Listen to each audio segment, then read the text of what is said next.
En aidant son mari à commettre tous ses crimes, Monique Olivier a assouvi ses propres fantasmes.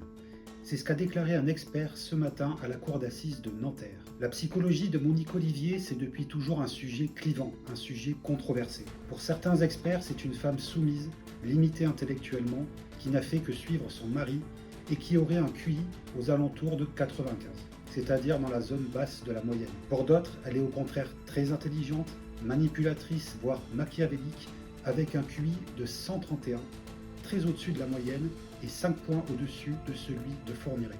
Philippe Herbelot, un expert psychologue, penche pour cette deuxième hypothèse. Pour lui, Monique Olivier a eu l'intelligence d'agir en fonction de ses propres intérêts. Pour lui, Monique Olivier est restée avec Fourniret tout simplement pour avoir le gîte et le couvert. Et si elle a participé à ces crimes, c'est pour avoir une forme de tranquillité. L'expert pense qu'elle a éprouvé une forme de complaisance avec tous ces crimes et même une forme de fascination. Pour lui, Monique Olivier était complaisante, pour ne pas dire fascinée par tous ces crimes.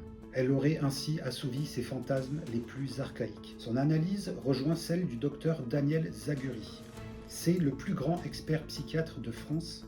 Il a examiné tous les tueurs en série, de Patrice Allègre à Guy Georges. Pour lui, Monique Olivier a effectivement éprouvé une satisfaction perverse dans tous ces crimes pour une seule et bonne raison.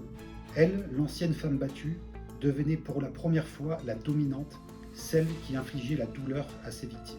Il ajoute que le fait que Monique Olivier soit une femme ne change rien. Pour lui, les femmes peuvent avoir une sexualité aussi déviante et maléfique que les hommes, et dire le contraire serait une forme de misogynie.